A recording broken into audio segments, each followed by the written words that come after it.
अस्सलाम वालेकुम मेरी प्यारी बहनों, कैसे हो आप सब? उम्मीद करती हूँ आप सब बिल्कुल खैरियत से होंगे और अल्हम्दुलिल्लाह से हम भी बिल्कुल खैरियत से हैं। तो जनाब आज का व्लॉग शुरू हो रहा है शाम के टाइम से और यहाँ पर मैं कर रही थी काम। और काम क्या कर रही हूँ, जो जनाब मैंने मंगवाए थे रैक्स दराज 12-12 सेल में जो चीज़ें मंगवाई थी उसमें आप देख सकते हैं। तो वो मैंने कहा अब जल्दी से लगा लूँ, वो चीज़ पहुँच गई है तो अब इसको रखने का फ़ायदा कोई नहीं है और काम के लिए मंगवाई है और मुझे बड़ा ही इंतज़ार था इन रैक्स का। तो ख़ैर मैंने इन रैक्स को मंगवाया, सॉरी लगाया। और लगाने के लिए पहले मैंने इनको यहाँ पर ड्रिल कर लिया, क्योंकि मैंने जो मंगवाया था ना, तो वो मैंने लगाना था किचन के जनाब सिंक के पास। और यहाँ पर मैंने रखने थे जो सोप वगैरह होते हैं ना किचन के, तो वो नीचे जब शेल्फ़ पे पड़े होते हैं ना तो बड़ा ज़्यादा गंद मच जाता है, उनके नीचे पानी भी रुक जाता है और फिर पूरी शेल्फ़ में जगह भी ले लेते हैं। तो मुझे ज़्यादा से ज़्यादा चीज़ ये होती है कि ना वॉल्स के साथ चीज़ लग जाए तो शेल्फ़ पे ना पड़ी रहे। तो यहाँ पर मैंने फिर ये वाला रैक इसलिए मंगवाया था, तो मैंने फिर इसको फटाफट से लगाया। और इसके ऊपर मैंने जो हैंड वॉश था और जो डिश वॉशिंग लिक्विड था और जो भी ये डिश वॉशिंग के सारी चीज़ें थी ना, स्पंज वगैरह ये सब कुछ इस पे रखना था। तो पहले तो मुझे समझ नहीं आ रही थी लगाऊँ किस साइड पे, क्योंकि यहाँ पे मैंने बर्तनों वाला रैक भी लगाया हुआ और इस दफ़ा मैंने बर्तनों वाला रैक थोड़ा सा नीचे करके लगाया था ताकि बच्चों का भी हाथ पहुँच जाए, क्योंकि पिछले घर में भी ना काफ़ी ऊंचा था तो फिर बच्चों से प्लेट वगैरह उतारना बड़ा मुश्किल हो जाता था। तो इसलिए फिर मैंने ना नीचे लगाया था। और यहाँ पर खैर यहाँ पे मैंने ये लगा लिया, पहले मैंने होल्ड किया ड्रिल से और उसके बाद फिर मैंने जो होता है रावल प्लग वो लगाया। और उसके बाद फिर जनाब ये रैक रख के तो मैंने ऊपर से जो स्क्रू होते हैं ना वो टाइट कर लिए और अच्छा सा ये फिक्स हो गया था। और किचन का रैक लगाने के बाद फिर जनाब मैं आ गई थी वॉशरूम में। और यहाँ के लिए भी मैंने एक रैक मंगवाया था, क्योंकि यहाँ पर ना शैम्पू और जो भी इस तरह की चीज़ें ना वो रखने के लिए कोई भी चीज़ नहीं बनी हुई थी और फिर नीचे नीचे रखना पड़ता था फर्श पे। और फिर वही बात है कि उसके नीचे पानी भी रुक जाता है और फिर गंद भी मच जाता है और फिर अच्छा भी नहीं लगता। तो फिर मैंने इसलिए यहाँ के लिए भी रैक मंगवाया था एक। और मुझे आइडिया नहीं था कि चलो इस पे सामान वगैरह पूरा आ जाएगा कि नहीं, लेकिन मैंने कहा चलो रीज़नेबल मिल रहा है तो मंगवा के देख लेते हैं, वरना कहीं और यूज़ कर लेंगे। लेकिन खैर इतना ये था कि ना इस पर आराम से सामान पूरा आ गया और वज़न भी इसने बर्दाश्त कर लिया। तो बस यहाँ पर भी मैं फटाफट से रैक लगा लूँगी, क्योंकि दूसरा वाला जो टॉयलेट है वहाँ पर तो रैक लगा हुआ है, लेकिन वो गर्मियों के लिए सूटेबल है, क्योंकि वहाँ पर ना बड़ी ठंडी हवाएं आती हैं। तो ये वाला जो ना ये घर के अंदर है वो थोड़ा सा एक साइड पे करके है। तो अब सर्दियों में हम लोग ये वाला टॉयलेट ज़रा ज़्यादा यूज़ कर रहे हैं, तो फिर मैंने कहा चलो यहाँ पे ही ना हम कुछ इस तरह का सिस्टम करते हैं कि शैम्पू वगैरह सब कुछ यहीं पे आ जाए, बल्कि सारा टूथब्रश वगैरह टूथपेस्ट वगैरह भी यहीं पे शिफ्ट कर लिए हैं इसी वजह से। और ड्रिल करने में ना सही प्रेशर लगता है कि आपके ना जो शोल्डर्स हैं ना वो फिर जवाब दे जाते हैं बिल्कुल। मेरा तो जिस दिन ड्रिलिंग वाला काम करूँ तो अगले 2 दिन बड़े मुश्किल होते हैं, फिर कुछ भी करने नहीं होता, इवन कि हांडी भी पकाने नहीं होती, क्योंकि शोल्डर्स में इतनी सख्त पेन स्टार्ट हो जाती है। लेकिन ख़ैर चलें, यहाँ पर जनाब हमारा लग चुका है, जो रैक था वो भी लग चुका है और जल्दी-जल्दी से हम इसके ऊपर सारा सामान भी पूरा कर रहे हैं। जितना आ सकता है उतना ठूस-ठूस के रखेंगे, क्योंकि भई हम हैं देसी लोग और हम लोग जहाँ पे चीज़ पूरी ना भी आती हो ना वहाँ पे भी घुसा-घुसू के पूरी कर ही लेते हैं। और बस जनाब ये जो मैंने लाइनर्स मंगवाए थे, तो ये अब फ्रिज मैंने साफ़ किया आज और इन पे लगाने लगी हूँ। वैसे तो मेरी ग्लास वाली ये है शेल्फ्स है, लेकिन इनसे चीज़ वगैरह गिरती नीचे तो नहीं है, लेकिन ये ख़ुद भी बहुत गंदी हो जाती है। तो फिर मुझे ये है कि चलो इसके ऊपर होगा लाइनर वगैरह उठा के ना तो बंदा फटाफट से वॉश कर लेता है।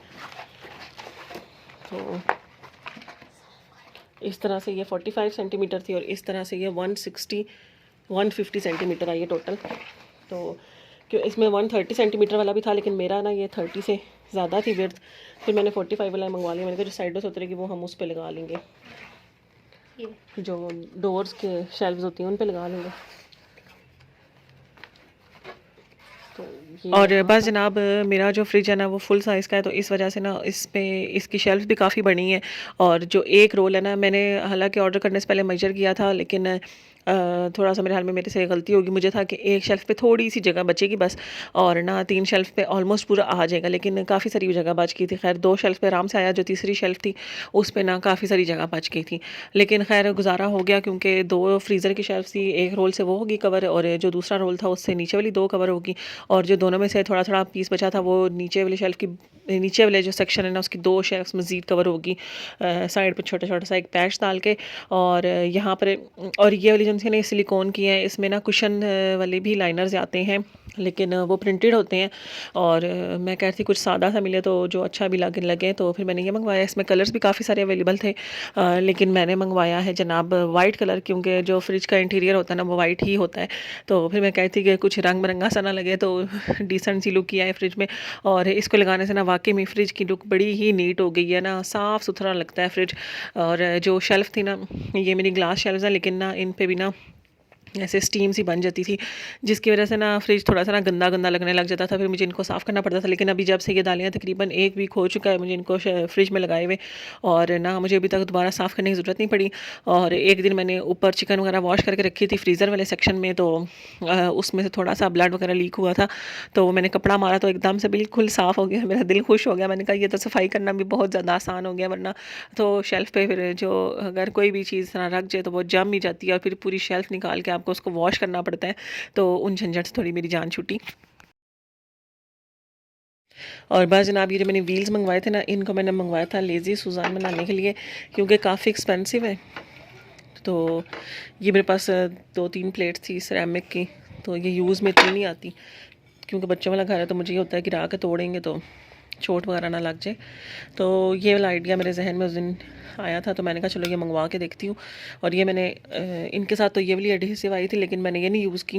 मैंने कहा पहले ट्राई करती हूँ। पहले मैंने इनको लगाया था इस तरह से, तो ये व्हील काफ़ी इधर से ना दूर हो गए थे, तो फिर वो प्लेट ऐसे ऐसे हिल जाती थी। तो फिर मैंने अभी इनको इस तरह से ट्राई किया, तो ये थोड़े से इससे नज़दीक हो गए। और इस प्लेट में मैंने ग्लू गन से ये एज सा बना लिया, ताकि इससे बाहर ना आए व्हील्स वगैरह, क्योंकि जब प्लेट ऐसे रोटेट हो गई थी तो ये थोड़ी सी बाहर की तरफ स्लिप हो रही थी, तो अब ये इतनी सी हो रही है। और ये बहुत ज़्यादा स्मूथ तो नहीं है, लेकिन फिर भी खदरे बेहतर बन गया। तो अब मेरा इरादा है फिर इनको इससे लगाऊं। असल में ये भी थोड़े से मूव हो रहे हैं ना, जब ये इससे लगेंगे तो ये फिर एक जगह पे रुक जाएंगे, तो फिर उम्मीद है कि थोड़ा सा और बेहतर हो जाएगा। और बस जनाब, जो सारी चीज़ें मंगवाई हुई थी ना, आज मैंने कहा ये सब कुछ जो जो जहाँ जहाँ पे यूज़ करना है उसको सारा कुछ कर लूँ। और अब आज सारे काम ये ऑलरेडी निपटाने थे, और अभी तक मैंने कपड़े भी चेंज नहीं किए थे। खैर जो नाइट सूट था उसी में ही मैं बैठी हुई थी, और मैंने कहा काम शाम करके और फिर एक ही दफ़ा नहा धो के कपड़े शपड़े चेंज करके तो साफ़ सुथरे हो जाएंगे, पहले काम ख़त्म कर लिया जाए। तो फ्रिज के भी काम जो फ्रिज में लाइनों लगाने था वो भी लगा लिया, और ये जो बनाना था इसको तो बनाने के लिए मुझे बहुत ही ज़्यादा बेचैनी थी ना, क्योंकि मुझे था कि पता नहीं बनेगा भी या नहीं बनेगा। और मुझे यह था कि अगर ना बनना तो फिर मेरे पैसे वेस्ट हो जाएंगे जो मैंने व्हील्स मंगवाए हैं। खैर मैंने सोचा था कि किसी और ना चीज़ के नीचे लगा लूँगी, कोई ऐसा कंटेनर वगैरह जो इतना हैवी ना हो, तो उसको अंदर बाहर करने के लिए। तो यहाँ पे मैं आपको दिखा रही हूँ कि फ्रिज में मेरे लाइनर्स लग कैसे रहे हैं, और मुझे तो बहुत ही ज़्यादा अच्छे लग रहे थे, और बिल्कुल नीट एंड क्लीन हो गया था फ्रिज। और साथ ही साथ आप लोगों को एक और बात बताती जाऊँ कि जो ये मैंने व्हील्स मंगवाए थे ना, इनकी जो एक साइड से तो उतर गया था, जो पील सा उतरता है, और जो दूसरी साइड है, जो रेड वाली साइड थी, वहाँ से तो उतर ही नहीं रहा था बिल्कुल भी, बड़ी ही मुश्किलों से उतरा था। और खैर वो तो लगा लिया, और जो व्हील्स हैं वो इतने ज़्यादा स्मूथ भी नहीं है, थोड़ा थोड़ा सा ना वो अड़ रहे हैं। अब ये नहीं मुझे पता कि मेरी प्लेट्स की वजह से अड़े हैं, हालाँकि प्लेट्स तो बिल्कुल स्मूथ हैं, और इतना वेट भी नहीं है। ऊपर मैक्सिमम इनकी लिमिट लिखी हुई थी 10 kg, लेकिन इतना कोई ख़ास वेट उठा नहीं सकेंगे, मेरा जहाँ तक ख्याल है, क्योंकि अभी से ही वो इतने स्मूथ नहीं लग रहे। और बस जनाब, ये फ्रीज़र के जो मैंने सेक्शंस हैं अलग अलग कर लिया, ताकि ना सब कुछ मिक्स ना हो, और किसी एक चीज़ की स्मेल किसी दूसरी चीज़ में भी ना जाए। तो जो सबसे ऊपर वाला सेक्शन है वहाँ पे मैंने मीट वगैरह रख लिया है, और दरमियान में मैंने ये जिंजर गार्लिक और चटनी के क्यूब वगैरह इस तरह से, और नीचे मैंने रखा है जो सब्ज़ियाँ फ्रीज़ करूँगी उसके लिए खाली जगह। और ये जनाब 2 दिन से लेकर आई हुई थी, और अभी तक धोने का मौका नहीं मिला था, तो आज मैंने इनको धो के रखा है खुश्क होने के लिए, और इसके बाद इनको कैबिनेट में लगा दूँगी, कैबिनेट भी खाली कर लूँ तब तक। और बस इंशाल्लाह आज से ही इनको इस्तेमाल करना शुरू करेंगे। और ये स्पून भी मैंने अच्छे से वॉश कर ली हैं, सब चीज़ें अच्छे से वॉश कर ली हैं, क्योंकि जो दुकान वाले हैं वो हर किसी को दिखाते हैं बार बार खोल के, तो इसलिए फिर। और बस धो धा के रखें कपड़ा बिछा के कि नीचे पानी वगैरह ना गिरे। और बस सब इनको ये सूखेंगे तो इनको संभाल लेंगे, और फिर अपना करते हैं अगला काम। और बस जनाब ये है अब सुबह का टाइम और यहाँ पर मैं बच्चों का लंच बॉक्स और नाश्ता बनाने लगी थी। और लंच बॉक्स में आजकल मैं बर्गर ही दे रही थी क्योंकि हाशिर से 4 बर्गर मंगवाए थे और हाशिर 4 पैकेट ले आए थे बर्गर्स के। तो बन्स के जो उनसे होते हैं बर्गर वाले बन्स। तो फिर मैंने ये चिकन का जो कीमा सा बना के रख लिया था और फिर मैं ना इसकी पैटीज़ वगैरह बना के मैंने फ्रीज़ नहीं की थी, ऐसे ही रख लिया था। मैंने कहा बस साथ साथ बना के देती जाऊँगी। और रात को ही मैंने ये फ्राइज़ वगैरह भी तैयार कर ली थी और ना बस अब इनको फ्राई करना है और साथ ही साथ बर्गर तैयार कर लेने दूसरी तरफ। और बस जनाब आजकल मैं सुबह-सुबह लेती हूँ सौंफ वाला पानी, गर्म पानी करके ना उसमें सौंफ डाल के थोड़ी देर भिगो देती हूँ 10-15 मिनट के लिए। और ना मतलब ढक्कन ऊपर कोई ना कोई प्लेट वगैरह से कवर कर देती हूँ, दम आ जाता है उनको। और फिर थोड़ी देर बाद उस पानी को पी लेती हूँ। और दोपहर को मैं देती हूँ शहद वाला पानी। और क्योंकि शहद भी अच्छा होता है और गर्म पानी आजकल बाहर बहुत शदीद ठंड है और जिस टाइम बाहर जाते हैं ना इतनी शदीद ठंड होती है और सारी फॉग हुई हुई होती है, बाहर के कुछ नज़र नहीं आ रहा होता ख़ास। तो फिर मैं ये गर्म पानी वगैरह पिला के भेज देती हूँ। कॉफ़ी वगैरह का पूछती हूँ लेकिन वो कहते हैं मुझे कॉफ़ी नहीं पीनी। तो इसलिए फिर मैं ना ये दे देती हूँ कि चलो कुछ तो गरम-गरम खा पी के जाएँ। तो साथ यहाँ पे मैंने अपना भी पानी रख लिया बनाने के लिए और साथ ही ज़ुबैर का भी बना लिया। और अपने लिए जो मैं सौंफ वाला पानी बनाती हूँ उसमें मैं थोड़ी-सी ना आजकल अजवाइन भी शामिल करना मैंने शुरू की हुई है कि अजवाइन कहते हैं पेट वगैरह के लिए बड़ी अच्छी होती है। तो मैंने कहा चलो पी के देख लेते हैं कि ना थोड़ा स्टमक वगैरह ठीक रहता है इससे। और यहाँ पर जनाब नूर के घर से आई थी रात को मिठाई और कराची की स्पेशल मिठाई है। तो ये जो काजू वाली बर्फ़ी है ये भी बड़े मज़ेदार होती है और जो दूसरे इसके साथ बकलावा है ना वो तो बहुत ही ज़्यादा मुझे मज़े का लगा। और बच्चों को मैं देती क्योंकि बच्चों को भी ये दोनों चीज़ें अच्छी लगती हैं। और ये जो सी है ये पतीसा, तो ये भी बच्चों को बड़ा अच्छा लगता है। तो फिर मैंने कहा चलो थोड़ा सा लंच बॉक्स में दे दूँ, थोड़ा सा कुछ ट्रीट टाइप हो जाएगा, उनके लिए खुश हो जाएंगे जब लंच बॉक्स खोलेंगे स्कूल जाकर।